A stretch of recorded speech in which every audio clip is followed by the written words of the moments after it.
Students, control and coordination मध्ये आज आपण पाहणार आहोत स्ट्रक्चर ऑफ आय. आता आईज कसे आहेत? So these eyes eyes are located in the sockets of skull, ज्याला की आपण म्हणतो orbits. So human eyeball is nearly a spherical structure. So wall of the eyeball is composed of 3 layers. So we are starting with these layers first. So this wall of the eyeball, it is composed of 3 layers. So outermost layer, that is called as the sclera. ही जी outermost layer आहे, इथून spherical structure तुम्ही काढू शकता. First layer you can draw like this. ही जी outer sclera layer तुम्ही काढू शकता या पद्धतीने. दिस स्क्लेरा ही आउटरमोस्ट लेअर आहे. अँड दिस स्क्लेरा कशी आहे? It is made up of tough connective tissue. This sclera naturally is the outermost layer. Outermost लेअरचं फंक्शन असतं प्रोटेक्शन. त्यामुळे स्क्लेराचं फंक्शन राहणार आहे protection. This sclera is the posteriorly, this is made up of tough fibrous connective tissue, and that's why the protection is function is protection. ही जी स्लेरा आहे ती अँटेरियरली, हे सोलन जे स्ट्रक्चर आहे हे अँटेरियरली बल्जिंग स्ट्रक्चर जे दिसतंय त्याला आपण म्हणतो कॉर्निया. तर स्टार्टिंगला डायग्राम्स काढत असताना अतिशय सोपी डायग्राम ही आयची आहे. ही बाहेरची जी ब्ल्यू कलरची लेअर दिसते आहे, this layer first one circle you can draw like this. आणि त्यानुसार हा जो समोरचा जो अँटेरियर पोर्शन आहे तो कसा दाखवायचा आहे? दिस बल्जिंग पोर्शन, ज्याला की आपण म्हणणार कॉर्निया. आता ही लेअर जी पहिली पोस्टेरियरली जी स्क्लेरा आहे तीच अँटेरियरली काय फॉर्म करते? कॉर्निया. तर ही स्क्लेरा आहे made up of fibrous connective tissue. तशीच ही कॉर्निया बद्दल आता आपण पाहणार आहोत. स्क्लेराचाच हा अँटेरियर बल्जिंग पोर्शन, ज्याला आपण म्हणतो आहे कॉर्निया. कॉर्निया कशी आहे? तर ट्रान्सपरंट आहे. त्याचबरोबर कॉर्नियाचं अजून मेन फंक्शन असं आहे की it gives more refractory surface. Refraction ची फिनॉमिनॉन तुम्ही फिजिक्समध्ये शिकलेले आहात. What is refraction? जेव्हा एका मीडियम मधून दुसऱ्या मीडियम मध्ये जेव्हा लाईट एंटर होतो त्यावेळेला ती बेंडिंग प्रोसेस होत असते. ते रिफ्रॅक्शन माहिती तुम्हाला फिजिक्स मध्ये. तर हा जो कॉर्निया आहे, this cornea it is give what? Refractory surface. It gives more refractory surface. हे झालं कॉर्निया इज ट्रान्सपरंट. आणि कॉर्नियाचं अजून एक वैशिष्ट्य आहे ते म्हणजे cornea is avascular. Cornea is ए व्हास्क्युलरचा काय उपयोग आहे?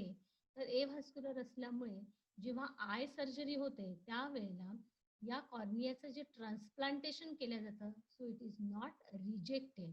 हे जे आहे corneal transplantation, it becomes successful because cornea is avascular. तर this is the first layer that we have seen. या आयबॉलच्या या 3 लेअर मधली ही जी स्क्लेरा आपण पाहतो आहे, this is the outermost layer. Anteriorly it is forming a cornea. तर कॉर्नियाचे आपण पॉइंट्स बघितले की कॉर्निया कशी आहे? ट्रान्सपरंट आहे. Then cornea it gives more refractory surface. And cornea avascular. Avascular असल्यामुळेच कॉर्नियल ट्रान्सप्लांटेशन आय सर्जरीमध्ये हे सक्सेसफुल ठरतं. त्यानंतरची ही जी सेकंड लेअर आहे, पुन्हा त्याच्या आतमध्ये तुम्ही जी दुसरी लेअर काढणार त्याला आपण म्हणतो कोरॉइड. ही जी लेअर आहे, this is the choroid, is a middle layer. This middle layer which is very vascular layer. ही जी मिडल लेअर आहे याच्यामध्ये दाखवलेली, it is vascular layer, means having the more blood vessels. आता ही जी कोरॉइड आहे ती अँटेरियरली हे जे स्ट्रक्चर फॉर्म करते आहे त्याला म्हटलं जातं इथे स्टार्टिंगला हे जे रेड कलरची ही दिसते ही choroid, this red colour, it forms the ciliary. हा जो पोर्शन आहे this is called what? Ciliary body म्हणतात त्याला. Here this is the ciliary body. So this ciliary body it is involuntary in functions. This ciliary body anteriorly it forms the structure that is called iris. हे जे structure दिसते पुढे that is the iris. So ciliary body it is the involuntary functions. It is the anterior portion of choroid. This is the middle layer, choroid. So the ciliary body and anterior portion is the iris. So in through the हे जे iris आहे, या iris मध्ये जे hole दिसते त्याला म्हटलं गेलेलं आहे pupil. Pupil is the hole that is through which light enters inside. ही जी कोरॉइड जी लेयर आहे, कोरॉइड लेयर ही व्हास्क्युलर आहे, त्यामुळे naturally blood supply it will be mower.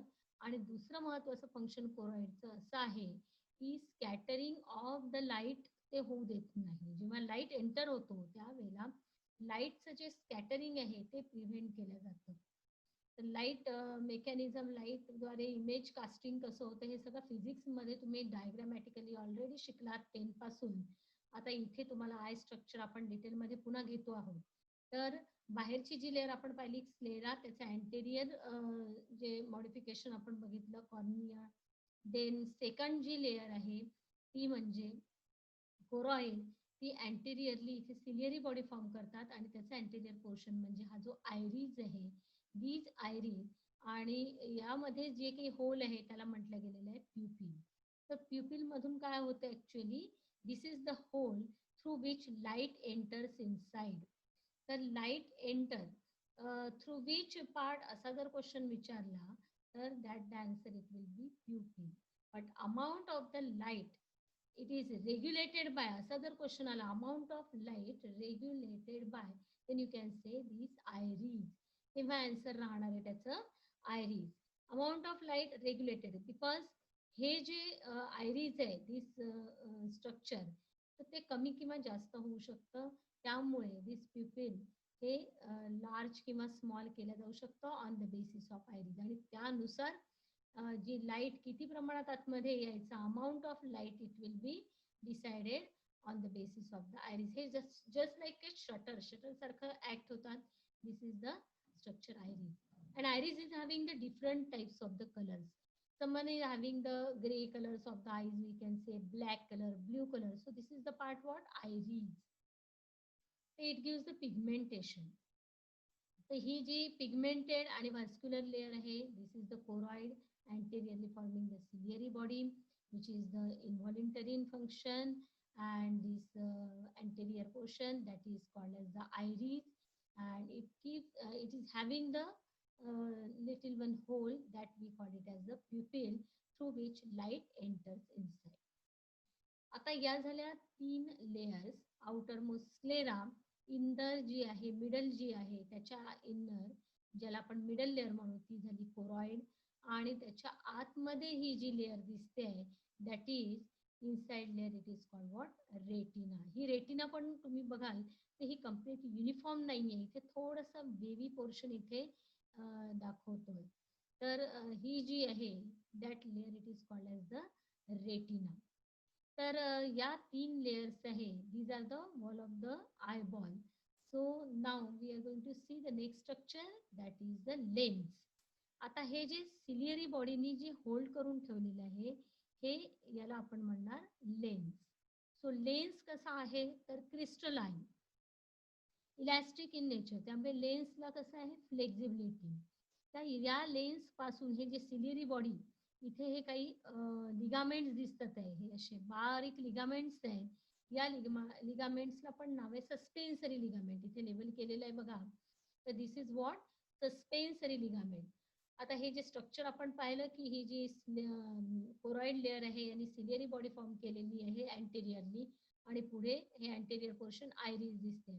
तर सिलियरी बॉडी पासून हे जे लिगामेंट्स आहे इथे, तर ते लिगामेंट्स होल्ड करतात या लेन्सला. तर लेन्स कसा आहे क्रिस्टलाइन इन नेचर, ट्रान्सपरंट आहे आणि त्याचबरोबर इलॅस्टिक, त्यामुळे फ्लेक्झिबिलिटी ते दाखवते. तर आता हे जे लेन्सच्या जे डायग्राम आहे, ज्या वेळेला लाईट एंटर होतो थ्रू लेन्स आणि इमेज कशा पद्धतीने कास्टिंग होते हे सगळं तुम्ही बघितलेलं आहात. याचा पुढे मेकॅनिझम मध्ये रोल आपण पाहणार आहोत. लेन्सचा या डायग्राम्स पण काढलेले आहे.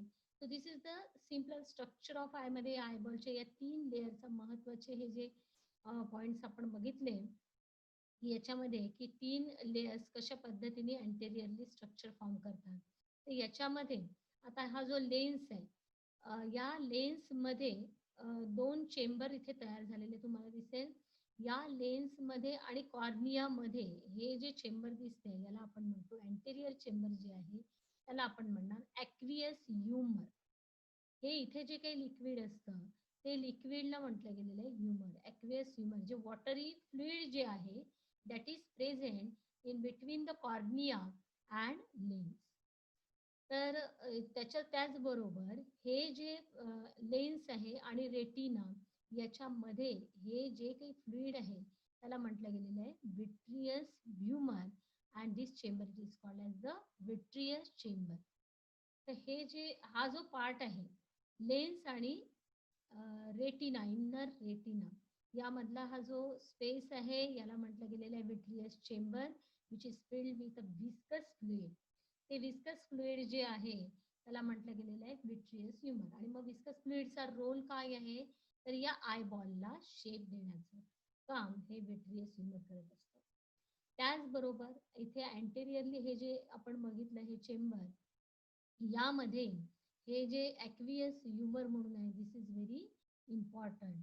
आता हे ॲक्वियस ह्युमर ॲक्च्युली इथले जे सिलियर बॉडी जी आहे ते सिलियरी बॉडी सिक्रेट करत असते aqueous humour. So this is the main walls of the eyeball. आणि हे कॉर्निया काय आहे आपण बघितलं. देन आयरिस काय आहे, iris is a pigmented part. आपण म्हणतो की ब्लॅक आईज आहेत, ग्रे आईज आहेत किंवा ब्लू आईज आहे. So that is indicating iris. आणि आयरिसच्या मध्ये जे काही होल आहे त्याला म्हटलं गेलं आहे pupil. Pupil through which light enters and iris regulate the entry of the light, amount of light that is depending upon iris. Because हे मसल्स जे आहे हे शटर जे आहे ते प्युपिल्सची डायमीटर कमी जास्त करू शकतात. त्यानंतर हे लेन्स आपण पाहिलंय. तर नेक्स्ट जो पार्ट आहे यामध्ये रेटिना. आता स्ट्रक्चर ऑफ रेटिना आपण पाहणारच आहोत. त्यानंतर इनर मोस्ट जी लेअर आहे that is made up of 3 sub layers of cells from inside to outside. ते इथे दिसतं ते आपल्याला.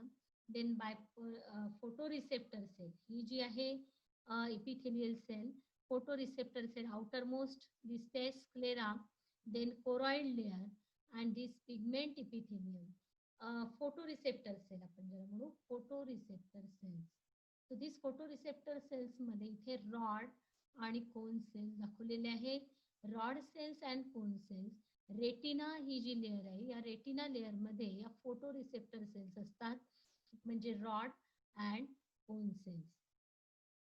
Then these bipolar cells, okay, and these ganglion cells या मेनली लक्षात घ्यायच्या आहेत. बायपोलर सेल्स या काही अजून डीपमध्ये लेबलिंग केलेल्या आहेत. अमॅक्राईन सेल्स सपोर्टिव्ह. तर इथे होरिझेंटल सेल्स दाखवलेले आहेत. आपल्याला मेन लक्षात ठेवायचं आहे this is the outermost sclera. त्यानंतरची जी लेअर आपण पाहिली होती ती कोरॉइड. त्यानंतर इन्नर जी लेअर आहे ती फोटो रिसेप्टर सेल रेटिना जी आहे. तर रेटिनामध्ये हे फोटो रिसेप्टर सेल्स प्रेझेंट असतात ज्या आहेत की कोन आणि rod cells and cone cells. त्यानंतर त्याच्यामध्ये बायपोलर सेल्स आणि गॅंग्लियोनिक सेल कशी मेकॅनिझम दाखवते विजनची ते आपण नेक्स्ट याच्यात पाहणारच आहोत. तर retina is the innermost layer made up of these 3 sub layers of cells from inside to outside that is ganglion cell, bipolar cells and ganglionic cells, then bipolar cells and these photoreceptor cells. The photoreceptor cells, rods. Rod contain what? Purplish red protein called as rhodopsin. Rod contain the protein rhodopsin. आणि function rod cells जे आहे ते scotopic vision दाखवते, light vision दाखवते.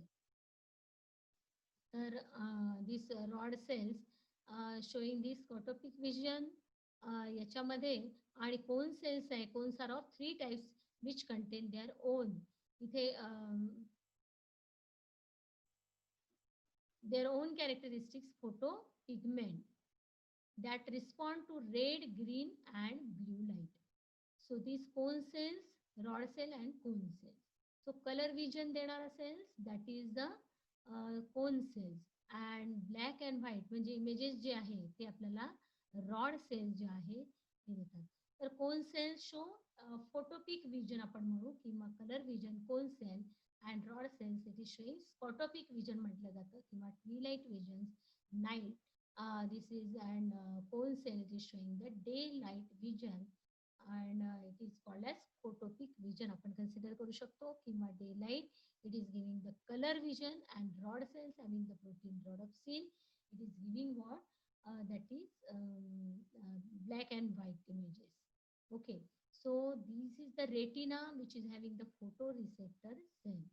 So eyes is having these three walls and the structure of the three walls that we have seen outermost sclera what it anteriorly it forms.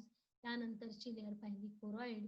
Choroid जे आहे ते ciliary body in iris form करते आणि आयरिसच्या मध्ये जे hole आहे त्याला आपण प्युपिल म्हणतो. त्यानंतर रेटिनामध्ये काय काय आहे ते आपण पाहिलं की retina is a photoreceptor cells रेटिनामध्ये आहे. रॉड आणि cone cells. Rod show daylight vision. This cone cells, okay, this is giving the color vision. त्यानंतर रेटिनामध्ये बायपोलर सेल्स आणि गँग्लिओनिक सेल्स. तर याचा रोल आपण मेकॅनिझम मध्ये बघणार आहोत बिकॉज रेटिनावर कशा पद्धतीने इमेज कास्ट होते आणि त्याद्वारे ते जे इम्पल्सेस आहे ब्रेन पर्यंत कसे नेल्या जातात हे पुढे मेकॅनिझम मध्ये आपण पाहणार आहोत. तर हे झालं वॉल ऑफ आयबॉल. त्यानंतर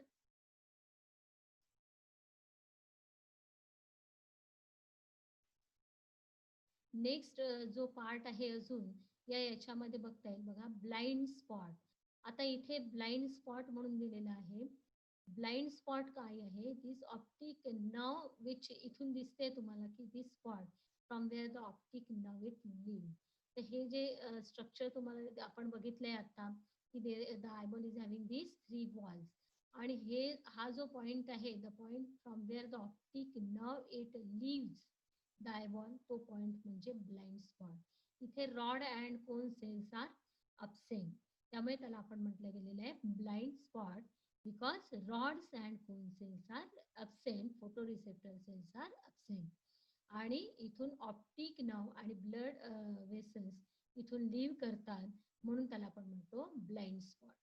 तर ब्लाइंड स्पॉटच्या थोडंसं अभाव लॅटरली हे जे आपण पाहतोय हा जो स्ट्रक्चर आहे ते फोबिया म्हणून दिलेला आहे. This is also called as a macula lutea. हा येलोइश पिगमेंटेड स्पॉट इथे आहे. This is called macula ल्युटिया.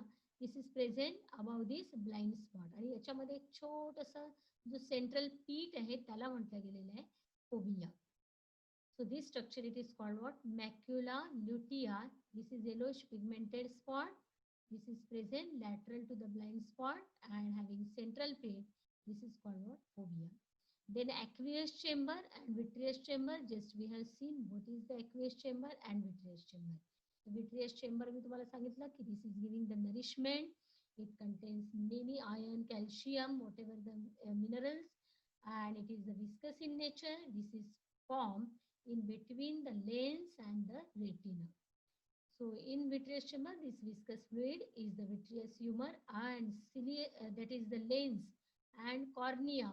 या मधल्या स्पेस मध्ये जे वॉटरी फ्लुइड आहे this is watery fluid that is called what aqueous. This is the aqueous chamber containing aqueous fluid. अजून इथे एक गोष्ट आपण लक्षात घेऊ की हे जे आयरिसचं स्ट्रक्चर दिसतंय यामध्ये सुद्धा हा आतला पोर्शन आणि हा बाहेरचा पोर्शन म्हणजे दिस वी कॅन से पोस्टेरियर याच्यामध्ये आणि हा जो अँटेरियर पोर्शन आहे त्याच्यामध्ये एक कॅनल असते ज्याला म्हटलं गेलेलं आहे श्लेम कॅनल ऑफ श्लेम. याच्यामध्ये एक अशी कॅनल असते. हा जो आयरिसचा पोर्शन दिसतोय यामध्ये इथे याला आपण कन्सिडर करू अँटेरियर पोर्शन समोरचा आणि या आयरिसच्या मागचा भाग जो आहे that is called posterior portion. मग इथे एक प्रकारे इथे या ठिकाणी एक छोटीशी कॅनल असते ज्याला म्हटलं गेलेलं आहे कॅनल ऑफ श्लेम.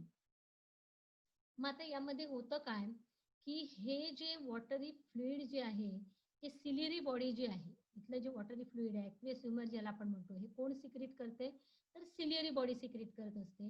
मग सिलियरी बॉडी हे जे फ्लुइड सिक्रेट करत असते त्याचं सर्क्युलेशन हे anterior to posterior and posterior to anterior, या पद्धतीने हे सर्क्युलेशन सतत चालू राहतं. पण ज्या वेळेला इथे जर ती कॅनल जी असते ती जर कॅनल ब्लॉक झाली तर काय होईल, इथे ते लिक्विड सॅच्युरेट होईल. हे ब्लॉक झाल्यामुळे लिक्विड सॅच्युरेट होते. So this disorder it may sometime leads to blindness condition.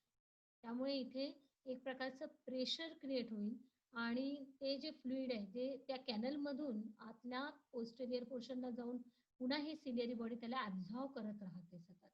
Ciliary body ते सिक्रिट करते, पोस्टेरियर टू अँटेरियर त्याची मुवमेंट होते, अँटेरियर पासून पुन्हा कॅनल ऑफ श्लेमनी पोस्टेरियर रिजनला येते आणि पोस्टेरियर रिजनमधून ते हा जो वरचा पोर्शन आहे सिलिअरी बॉडी तो त्याला सतत ॲब्झॉर्व करत राहतो. पण जर इथे ती कॅनल जर ब्लॉक असेल तर ते फ्लुइडचे ॲब्झॉर्प्शन होणार नाही, त्याचं सर्क्युलेशन प्रॉपर होत नाही and it will be saturate, इथे जमा होईल आणि त्यामुळे it create the pressure and sometimes leads to that is the blindness condition. त्या कंडिशन्सला म्हटलं गेलेलं आहे ग्लॉकोमा. तर ही थोडीशी क्रिटिकल कंडिशन्स कन्सिडर केल्या जातं याच्यामध्ये. बट दॅट कॅन बी असो क्युअर बाय सर्जरी. तर त्यामध्ये हे ब्लॉकेज काढल्या जातात. तर ही एक कंडिशन लक्षात घ्यायची. यामध्ये पूर्ण अॅनाटॉमी आपण आयची शिकलेलो आहोत. या 3 लेयर्स पाहिलेले आहेत. 3 लेअरमध्ये पुन्हा एकदा फास्टली रिपीट करते. दिस आउटर मोस्ट लेअर जी आहे ती आपण म्हणतोय की स्क्लेरा टफ कनेक्टिव्ह टिश्यूनी बनलेली आहे. ही स्क्लेरा अँटिरियरली कॉर्निया फॉर्म करते. कॉर्निया वॅस्क्युलर असल्यामुळे सुद्धा corneal transplantation not rejected. Cornea gives more refractory surface. दुसरी जी लेअर आहे कोरॉइड, ही व्हास्क्युलर लेअर आहे, पिगमेंटेड लेअर आहे. So that's why it form ciliary body. आणि फर्दर एक्सटेन्शन हे आयरिस फॉर्म करते. Iris just like a shutter. Iris मधून जे छोटा जो होल दिसतोय आपल्याला that we called it as a pupil. प्युपिलची हे जे डायमीटर ते कमी जास्त केलं जातं because of the iris, structure of iris. तर the next third layer, inner layer, that is called as the retina. Retina contain the photoreceptor cells, that is the rod cells and cone cell. Rod cells contain the protein rhodopsin, and that we have seen the vitreous chamber, and this is the aqueous chamber. And at this position posterior end ला आपण बघतो आहे की from where the points from where the optic nerve it leaves, and that is called as the blind spot, where the rods आणि cone cell जिथे absent आहे. Then त्याच्याच वर जे स्ट्रक्चर आहे त्याला म्हणतात yellow spot, that is the macula ल्युटिया. त्यामध्ये एक सेंट्रल पिट म्हणून आहे, that is called as the phobia. तर हे झालं सगळं structure. This is the structure of complete I. आता पुढे आपल्याला बघायचं आहे की मेकॅनिझम कशी होते, इमेज कशा पद्धतीने फॉर्म होते. तर नेक्स्ट पॉइंट आहे द मेकॅनिझम ऑफ विजन. पण त्या अगोदर एक डायग्राम आपण बघणार आहोत. ही जी आहे याला आपण म्हणतो अकोमोडेशन. तर अकोमोडेशन मध्ये काय होतं की अकोमोडेशन मध्ये या डायग्राम्स तुम्ही काढलेल्या आहेत फिजिक्समध्ये. या सगळ्या डायग्राम्स आपण लेसच्या काढलेल्या अगोदर. तर या ज्या याच्यामध्ये अकोमोडेशन की विजन कशा पद्धतीने फॉर्म होते या लेसच्या ऍडजस्टमेंटवर. एखादा हा जो ऑब्जेक्ट आहे तो ऑब्जेक्ट आणि त्यानुसार लेन्सची ऍडजस्टमेंट केल्या जात असते. तसंच आईज मध्ये सुद्धा हा लेन्स कसा आहे फ्लेक्झिबल आहे, त्यामुळे लेन्सची ऍडजस्टमेंट केल्या जाते. फोकल लेंथ वगैरे सगळं तुम्ही शिकलात. जर ऑब्जेक्ट अवे असेल तर image it will be cast very in a relax manner. पण ऑब्जेक्ट जर अगदी जवळ आहे, लेन्सच्या समोर आहे, जवळ आहे, नियर बाय ऑब्जेक्ट आहे, तर त्यावेळेला नॅचरली काय होणार आहे, फोकल लेंथ ही कमी असणार आहे. हा जर ऑब्जेक्ट इथे आहे तर नॅचरली फोकल लेंथ ही कशी असते, अशा वेळेला कमी असते. त्यामुळे नॅचरली लेन्सची पॉवर ही जास्त राहील. लेन्सची ऍडजस्टमेंट त्यानुसार केल्या जाते. दूर किंवा जवळ हा ऑब्जेक्ट कसा आहे त्यानुसार हा लेन्स म्हणजे याची जी डायमीटर आहे ते चेंज होते. तर हा थिन किंवा थिक, नॅचरली हा आता थिन दिसतोय, पण हा जर ऑब्जेक्ट जर इथे नियर बाय असेल तर याचा डायमीटर कसं होईल, थिक होईल. तर ते कशी यानुसार ही जो लेन्स आहे हा इलॅस्टिक इन नेचर असल्यामुळे त्याची ऍडजस्टमेंट ही केल्या जाते according to the focal length, according to the place of object. त्यामुळे लेन्स हा जो आहे this is very important part आणि त्यानुसार इमेज प्रॉपरली बरोबर रेटिनावर फॉर्म होते आणि त्यामुळे अकोमोडेशन टर्म आपण त्याच्यासाठी वापरतो की कशा पद्धतीने लेन्स ऍडजस्ट केला जातो. लेन्स थिक किंवा थिन हे कशावर डिपेंड करते, ऑब्जेक्टवर डिपेंड करते. Where the object it is place. Object जर नियर बाय असेल तर याचा डायमीटर बदलेल, इट बिकम्स थिक. आणि फोकल लेंथ कमी आहे तर मग इथे पॉवर कशी लागेल, लेन्सची पॉवर जास्त राहील. हा एक छोटासा व्ह्यू आहे अकोमोडेशनसाठी की जेव्हा ऑब्जेक्ट असेल दूर अंतरावर तेव्हा ही इमेज कशा पद्धतीने कास्टिंग होते या रेटिनावर, तर दॅट इज द व्ह्यू. आता ही जी इमेज कास्ट झाल्यानंतर रेटिनावर ही इन्व्हर्टेड इमेज जी तयार होते एखाद्या ऑब्जेक्ट पासून, या रेटिनावर जी इमेज तयार होते इन्व्हर्टेड इमेज, ती ब्रेन पर्यंत कशा पद्धतीने पोहोचवल्या जाते याचा व्ह्यू आपण पुढच्या याच्यात पाहणार आहोत मेकॅनिझम ऑफ विजन मध्ये. ते येत आहे लक्षात. हा object it is at far away, but Wien the object it is near by, हे सगळं नियर किंवा फार, दूर आहे किंवा जवळ आहे याच्यावर या लेन्सची ऍडजस्टमेंट डिपेंड आहे. त्यानुसारच आईज आपली लेन्सला ऍडजस्ट करत असतं. That is the focal length लक्षात घेऊन त्या आईजला थिक करायचं की थिन करायचं आणि मग त्यानुसार इमेजेस. मग त्यासाठी या लेन्सला कमी किंवा जास्त पॉवर सुद्धा लागणार. फोकल लेंथ जर कमी असेल तर पॉवर जास्त लागेल, फोकल लेंथ जर जास्त असेल तर पॉवर कमी लागणार. तर हे सिंपल लॉजिक आपल्याला माहिती आहे because you have drawn already such type of the diagrams in physics. तर आता that is called as the accommodation. याला आपण म्हणतो accommodation. This is the term. तर आता विजन ही जी इमेज इथे इन्व्हर्टेड इमेज पडल्यानंतर रेटिनावर ही इमेज ब्रेन पर्यंत कशा पद्धतीने हे जे इम्पल्सेस आहे कशा पद्धतीने पोहोचवल्या जातात आणि आपण इमेज आयडेंटिफाय करतो ते आपण बघणार आहोत mechanism of vision. So next that is mechanism of vision. आता विजन मेन आपण रेटिना पाहतोय. So this is again the structure of retina. रेटिनावर मेन रॉड सेल्स आणि कोन सेल्स या फोटो रिसेप्टर सेल्स आहेत. आता changes in retina when light rays fall on it. आता ज्या वेळेला लाईट रेज ज्या वेळेला या रेटिनावर पडणार त्यावेळेला काय काय चेंजेस होते ते पाहणार आहोत आपण. चेंजेस इन रेटिना हे फ्लो चार्टच्या माध्यमातून पण दिलेले आहे. You can represent the flow chart.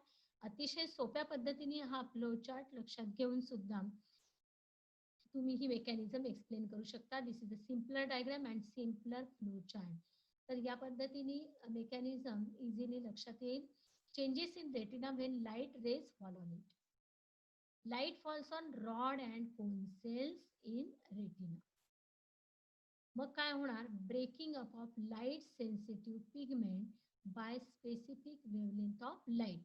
Breaking up of light sensitive pigment, हे फोटो पिगमेंट जे आहे हे ब्रेक होतील because of specific wavelength of light. Then stimulation of rod and cone cells and generation of nerve impulse. Now these nerve impulse transmitted to bipolar nerve cells, then nerve impulse transmitted to ganglionic cell, then nerve impulse in the axon of ganglionic cells converge and leave via the optic nerve. Then nerve impulses is transmitted by optic nerve to brain and the perception of image by brain cells in visual area of cerebrum. अतिशय सोप्या पद्धतीने हे आहे changes. आता इथे बघा काय होतं ऍक्च्युअली की हा जो लाईट आहे, धीस लाईट हेच आपण आता रीड करणार डायग्रामच्या माध्यमातून. When light rays it falls, this light rays when falls on the photo pigment photo receptor cells rods and cone cells. तर याला जेव्हा स्टिम्युलेट केलं जाईल तेव्हा याचं ब्रेकिंग होईल. Breaking of this light sensitive pigment. आता हे जे याच्यामध्ये जे पिगमेंट आहे रोडोप्सिन, ते रोडोप्सिन पिगमेंट जे आहे याच्यामध्ये फोटो रिसेप्टर सेल्समध्ये ते रोडोप्सिन पिगमेंट बनलेलं आहे. That is opsin plus retina. Obscene हे एक प्रोटीन आहे. हे जे रोडोप्सिन पिगमेंट आहे याच्यामध्ये फोटो पिगमेंट आपण जे म्हणतो आहे की लाईट रेजचं फॉलिंग याच्यावर झाल्यानंतर रेटिनावर याच्यामध्ये जे काही फोटो पिगमेंट आहे ज्याला आपण म्हणतो दॅट इज द रोडोप्सिन. तर रोडोप्सिन कशाने बनलेला आहे, रेटिनॉल प्लस ऑप्सिन. मग रेटिनॉल काय आहे, that is the retinol that is derivative of that is the vitamin A. त्यामुळे डोळ्यांसाठी आपण म्हणतो की व्हिटॅमिन ए हे खूप चांगलं असतं. तर vitamin A is very important for eyes. तर retinol means it contain the derivative of vitamin A. तर रेटिनॉल प्लस ऑप्सिन अशा पद्धतीने हे दोन कंपोनंट असतात या फोटोपिगमेंटचं मध्ये, that is called as rhodopsin. हे लक्षात घ्यायचं, इथे लिहिलेलं नाहीये, पण rhodopsin consist of retinol plus obscene. मग ज्या वेळेला लाईट इथे पडतो त्यावेळेला हे जे रोडोप्सिन आहे ते ब्रेक होतं. कशामध्ये ब्रेक होतं? ज्या वेळेला लाईट फॉल होईल याच्यावर फोटो रिसेप्टर सेल्सवर, तेव्हा हे जे पिगमेंट आहे रोडोप्सिन याच्यामध्ये ते ब्रेक होईल, that is opsin plus retinol मध्ये. आणि ते ब्रेक झाल्यानंतर मग हे जे आहे the stimulation of rod and cone cell generate the nerve impulse. तेव्हा नर्व इम्पल्स जनरेट होईल and which is transmitted to bipolar cells. या ज्या आहेत त्या बायपोलर सेल्सकडे ट्रान्समिट होईल हे जे नर्व इम्पल्स आहे. आणि बायपोलर सेल्स कडून पुढे ज्या आहेत त्या गँग्लिओनिक सेल्स, या गँग्लिओनिक सेल्सकडे ट्रान्समिशन होईल. त्यामुळे first cell this is the bipolar cell, then secondly this is the ganglionic cells. आणि गँग्लिओनिक सेल्स कडनं नंतर हे जे ऑप्टिक नर्व ज्या निघतात, ज्याला आपण ब्लाइंड स्पॉट म्हटलं की from where this optic nerve it leaves the eyeball. तर ऑप्टिक नर्व जिथून निघतात त्याला आपण म्हणतो ब्लाइंड स्पॉट.